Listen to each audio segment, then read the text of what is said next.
नमस्कार दोस्तों, चलिए जानते हैं उत्तर प्रदेश की 25 बड़ी खबरों को सिर्फ 10 मिनट में। लेकिन उससे पहले आप यह वीडियो किस जगह से देख रहे हैं, हमें कमेंट में जरूर बताएं।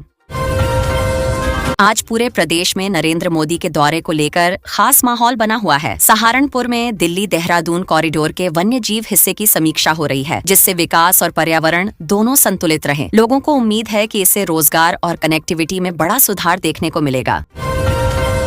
सहारनपुर और आसपास के इलाकों में आज बड़े स्तर पर विकास परियोजनाओं की चर्चा हो रही है। करीब 12,000 करोड़ की योजनाओं से सड़क, उद्योग और रोजगार को बढ़ावा मिलेगा। स्थानीय लोग इसे पश्चिमी यूपी के लिए बड़ी सौगात मान रहे हैं और आने वाले समय में आर्थिक बदलाव की उम्मीद कर रहे हैं। आज अंबेडकर जयंती के मौके पर पूरे उत्तर प्रदेश में सम्मान और उत्साह का माहौल है। जगह जगह कार्यक्रम हो रहे हैं, स्कूल और सरकारी दफ्तर बंद हैं। लोग बाबा साहेब के विचारों को याद कर रहे हैं और सामाजिक समानता का संदेश दे रहे हैं। सरकार इन दिनों सोलर एनर्जी को तेजी से बढ़ावा देने में जुटी है। सरकारी भवनों पर सोलर पैनल लगाने की योजना को तेज किया जा रहा है, ताकि बिजली खर्च कम हो और पर्यावरण को भी फायदा मिले। अधिकारियों को साफ निर्देश दिए गए हैं कि काम में देरी बिल्कुल नहीं होनी चाहिए। किसानों के लिए आज एक राहत भरी खबर सामने आई है। सिंचाई के नए साधनों पर सरकार सब्सिडी देने जा रही है, जिससे खेती की लागत कम होगी। खासकर सूखा प्रभावित क्षेत्रों के किसानों को इससे काफी फायदा मिलने की उम्मीद जताई जा रही है। प्रदेश के गांवों तक हाई स्पीड इंटरनेट पहुंचाने का काम तेजी से चल रहा है। फाइबर केबल बिछाने की प्रक्रिया तेज कर दी गई है, ताकि डिजिटल सेवाएं हर व्यक्ति तक पहुंच सकें। इससे शिक्षा, रोजगार और ऑनलाइन सुविधाओं में बड़ा बदलाव देखने को मिलेगा। महिलाओं की सुरक्षा को लेकर आज मिशन शक्ति अभियान के तहत पूरे प्रदेश में जागरूकता कार्यक्रम चलाए जा रहे हैं। पुलिस और प्रशासन मिलकर लोगों को समझा रहे हैं कि समाज में सुरक्षित माहौल बनाना सबकी जिम्मेदारी है, ताकि महिलाएं बिना डर के आत्मविश्वास के साथ अपने काम कर सकें।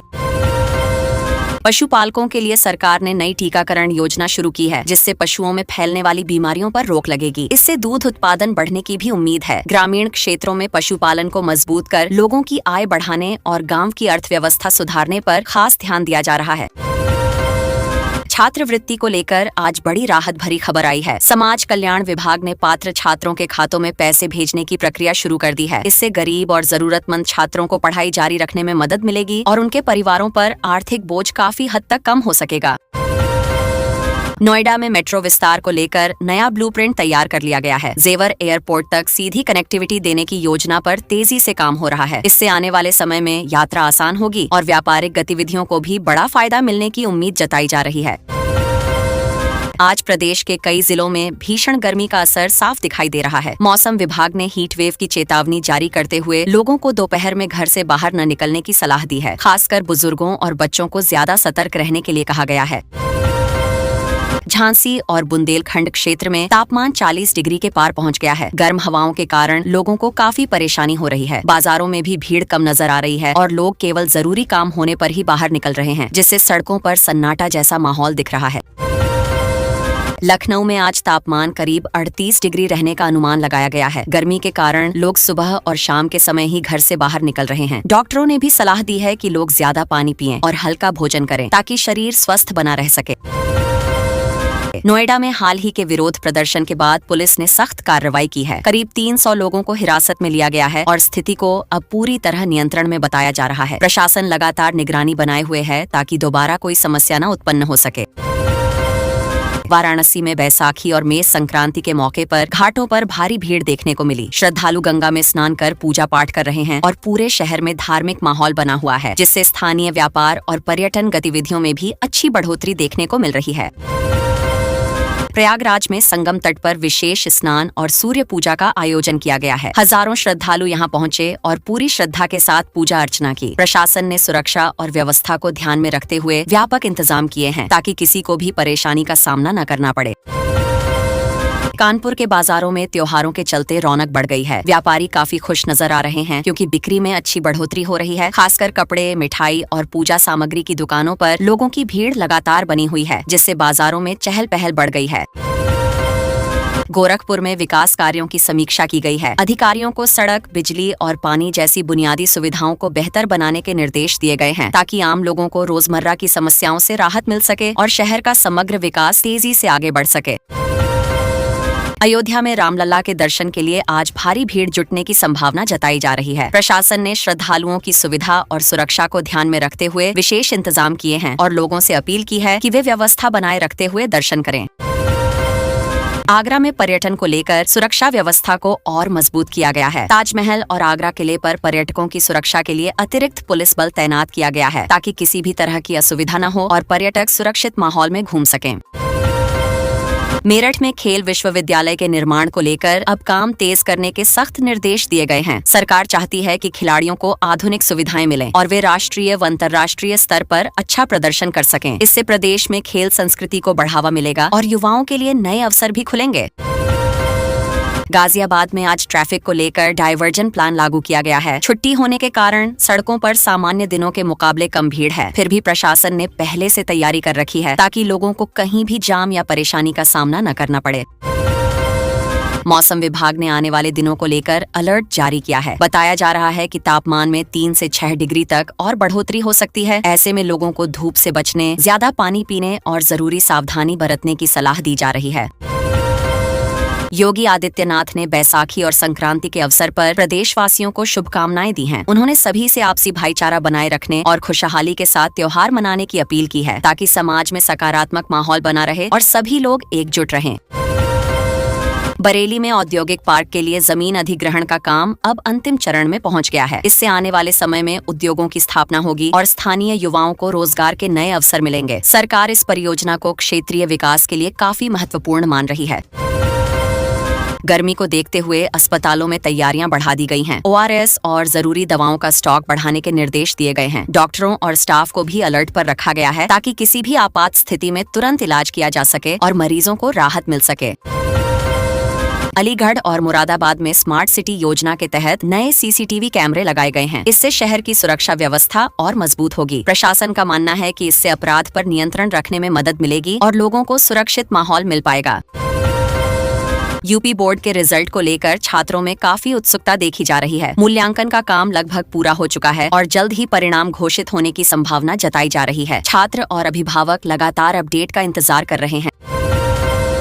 मुकेश अंबानी और अनंत अंबानी के धार्मिक दौरे की चर्चा पूरे प्रदेश में हो रही है। दोनों ने मंदिर में पूजा अर्चना कर आशीर्वाद लिया और परिवार की खुशहाली की कामना की, जिससे श्रद्धालुओं में भी उत्साह देखने को मिला।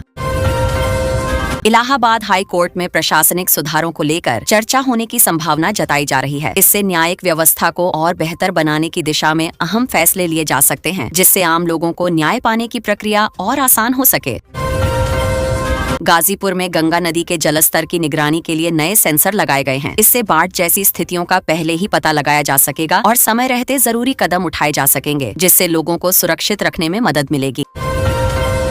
प्रदेश में इलेक्ट्रिक बसों को बढ़ावा देने की दिशा में कदम बढ़ाए जा रहे हैं। 5 और शहरों में इन्हें चलाने की मंजूरी दी गई है। इससे प्रदूषण कम होगा और यात्रियों को बेहतर व सस्ती यात्रा सुविधा भी मिल सकेगी। झांसी रेल मंडल में यात्रियों की सुविधा को ध्यान में रखते हुए ठंडे पानी की व्यवस्था सुधारने के निर्देश दिए गए हैं। गर्मी के इस मौसम में यह कदम काफी राहत देने वाला माना जा रहा है, जिससे यात्रियों को सफर के दौरान परेशानी कम होगी। कुशीनगर में बौद्ध स्थलों के सौंदर्यीकरण के लिए बजट जारी किया गया है। इससे पर्यटन को बढ़ावा मिलेगा और विदेशी पर्यटकों की संख्या बढ़ने की उम्मीद है। स्थानीय लोगों को भी इससे रोजगार के अवसर मिल सकते हैं। मिर्जापुर में विंध्य कॉरिडोर का काम लगभग पूरा हो चुका है। जल्द ही इसके उद्घाटन की संभावना जताई जा रही है। इससे धार्मिक पर्यटन को बढ़ावा मिलेगा और श्रद्धालुओं के लिए सुविधाएं भी बेहतर हो जाएंगी।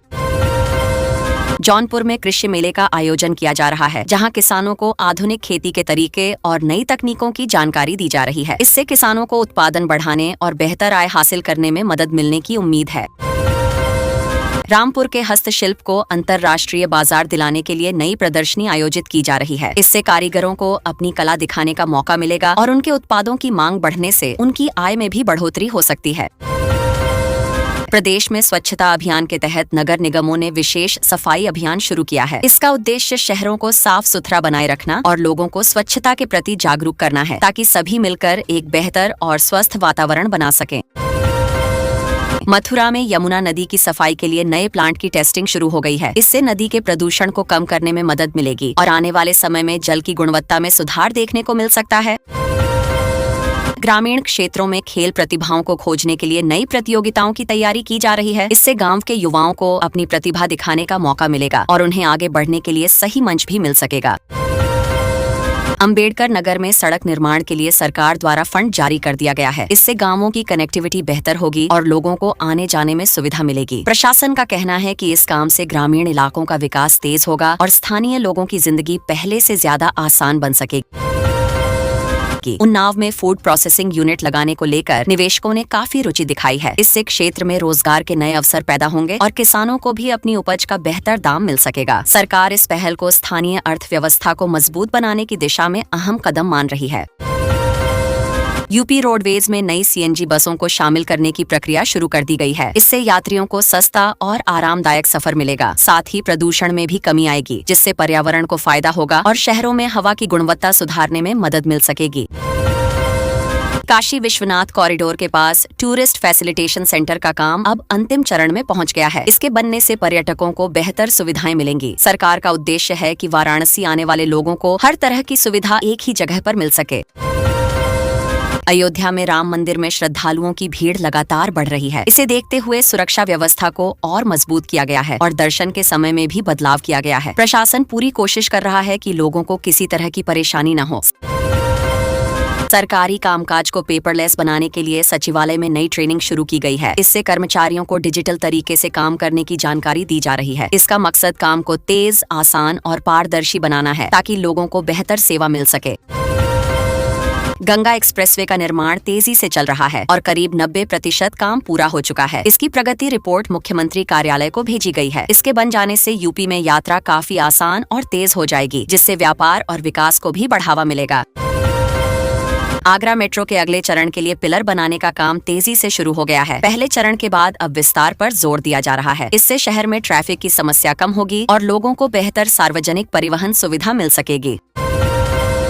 बलिया में धर्मापुर घौशलपुर मार्ग के चौड़ीकरण के लिए 21.53 करोड़ रुपए मंजूर किए गए हैं। इससे सड़क बेहतर होगी और आवागमन में आसानी आएगी। स्थानीय लोगों को लंबे समय से इस काम का इंतजार था, जो अब पूरा होने की ओर बढ़ रहा है। कानपुर और गोरखपुर में स्मार्ट ट्रैफिक सिग्नल लगाने का दूसरा चरण शुरू हो गया है। इससे ट्रैफिक मैनेजमेंट बेहतर होगा और जाम की समस्या कम होगी। आधुनिक तकनीक के जरिए शहरों को स्मार्ट बनाने की दिशा में यह एक अहम कदम माना जा रहा है। गर्मी के मौसम में बिजली की बढ़ती मांग को देखते हुए पावर कॉर्पोरेशन ने अतिरिक्त बिजली खरीदने की योजना बनाई है। इसका उद्देश्य है कि लोगों को बिना कटौती के बिजली मिल सके और उन्हें गर्मी में किसी तरह की परेशानी का सामना न करना पड़े। नोएडा में नए आईटी पार्क के लिए जमीन आवंटन की प्रक्रिया शुरू हो गई है। इससे क्षेत्र में निवेश बढ़ेगा और युवाओं के लिए रोजगार के नए अवसर पैदा होंगे। सरकार आईटी सेक्टर को बढ़ावा देकर प्रदेश की अर्थव्यवस्था को मजबूत करना चाहती है। लखनऊ में आज शाम को एक विशेष सांस्कृतिक कार्यक्रम का आयोजन किया जा रहा है। इसमें कई कलाकार अपनी शानदार प्रस्तुतियां देंगे, जिससे लोगों को मनोरंजन का अच्छा अवसर मिलेगा। ऐसे आयोजनों से शहर की सांस्कृतिक पहचान को भी मजबूती मिलती है और लोगों में उत्साह बना रहता है। गर्मी की शुरुआत ऐसे हो गई है कि बैसाख लगते ही सूरज ने अपना रंग दिखाना शुरू कर दिया है। यूपी के कई जिलों में तापमान 38 डिग्री के पार चला गया है। दोपहर के समय बाहर निकलना मुश्किल हो रहा है और लोग सुबह शाम के समय ही जरूरी काम निपटाने की कोशिश कर रहे हैं। मौसम विभाग ने साफ तौर पर हीट वेव का अलर्ट जारी किया है और प्रयागराज व झांसी को सबसे गर्म शहर बताया गया है। इन इलाकों में लू चलने की संभावना भी जताई गई है। डॉक्टर भी सलाह दे रहे हैं कि बिना जरूरत घर से बाहर न निकलें और पानी ज्यादा पिएं। लखनऊ और आसपास के जिलों में आज तेज और शुष्क हवाएं चलने का अनुमान है, जिसकी रफ्तार करीब 30 किलोमीटर प्रति घंटा हो सकती है। इससे गर्मी और ज्यादा महसूस होगी। लोग पहले से ही परेशान हैं और दोपहर के समय सड़कों पर सन्नाटा जैसा माहौल देखने को मिल रहा है। गेहूं की कटाई के बीच किसानों के लिए राहत की बात यह है कि मौसम अभी शुष्क बना हुआ है। बारिश नहीं होने से फसल खराब होने का खतरा टल गया है। किसान तेजी से कटाई और भंडारण का काम पूरा करने में जुटे हुए हैं, ताकि उन्हें किसी तरह का नुकसान न उठाना पड़े। पश्चिमी यूपी में खीरा और ककड़ी की नई खेप मंडियों में पहुंचने लगी है, जिससे सब्जियों के दामों में थोड़ी गिरावट आई है। इससे आम लोगों को राहत मिली है। गर्मी के मौसम में इन सब्जियों की मांग भी बढ़ जाती है, इसलिए बाजार में रौनक देखने को मिल रही है। वाराणसी में गंगा के जलस्तर की निगरानी तेज कर दी गई है, क्योंकि गर्मी बढ़ने के साथ पानी का स्तर बदल सकता है। पर्यटकों के लिए भी खास इंतजाम किए जा रहे हैं, ताकि उन्हें धूप और गर्मी से राहत मिल सके और यात्रा आरामदायक बनी रहे। नोएडा में आज मौसम पूरी तरह साफ रहने वाला है और दिन भर तेज धूप रहेगी। हालांकि शाम के समय हल्की हवा चलने से थोड़ी राहत मिल सकती है। लोग अभी से ही एसी और कूलर का सहारा लेने लगे हैं क्योंकि गर्मी दिन ब दिन बढ़ती जा रही है। प्रधानमंत्री ग्राम सड़क योजना के तहत अवध क्षेत्र की करीब 50 सड़कों का कायाकल्प किया जाएगा। इससे गांवों की कनेक्टिविटी बेहतर होगी और लोगों को आवागमन में काफी आसानी मिलेगी। सरकार का मकसद है कि हर गांव तक अच्छी सड़क पहुंचे ताकि विकास की रफ्तार और तेज हो सके।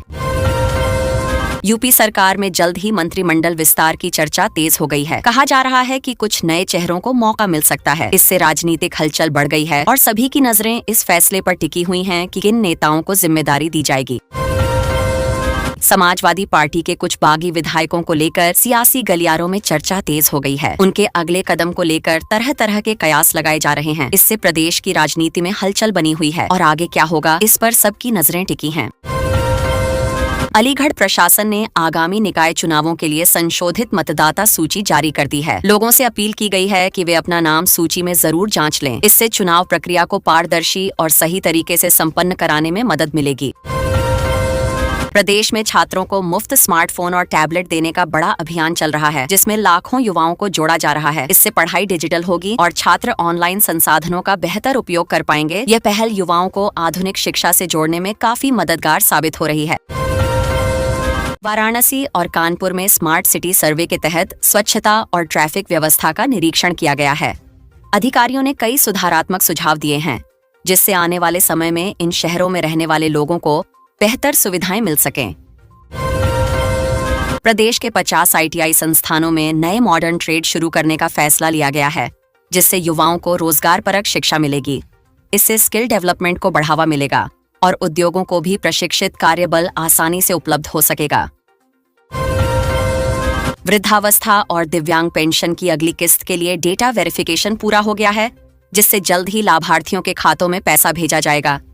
इससे जरूरतमंद लोगों को आर्थिक मदद मिलेगी और उनकी दैनिक जरूरतें आसानी से पूरी हो सकेंगी। आगरा मेट्रो के दूसरे कॉरिडोर के लिए मृदा परीक्षण शुरू हो गया है, जिससे निर्माण कार्य की नींव मजबूत बनाई जा सके। इस परियोजना से शहर में ट्रैफिक जाम की समस्या कम होगी और लोगों को तेज और सुरक्षित यात्रा का विकल्प मिलेगा। त्योहारों को देखते हुए पुलिस ने सभी जिलों में फुट पेट्रोलिंग बढ़ाने के निर्देश दिए हैं, जिससे सुरक्षा व्यवस्था मजबूत बनी रहे। प्रशासन का कहना है कि इससे लोगों में विश्वास बढ़ेगा और किसी भी अप्रिय घटना को समय रहते रोका जा सकेगा। शिक्षा विभाग में भर्ती प्रक्रिया को पारदर्शी बनाने के लिए नया पोर्टल तैयार किया जा रहा है, जिससे आवेदन और चयन प्रक्रिया आसान होगी। इससे युवाओं को नौकरी पाने में पारदर्शिता का भरोसा मिलेगा और भ्रष्टाचार की संभावना भी घटेगी। मौसम साफ होते ही प्रदेश में धूप खिल गई है और तापमान बढ़ने लगा है, जिससे लोगों को गर्मी का एहसास होने लगा है। मौसम विभाग ने आने वाले दिनों में और ज्यादा गर्मी पड़ने की संभावना जताई है, इसलिए लोगों को सावधानी बरतने की सलाह दी गई है।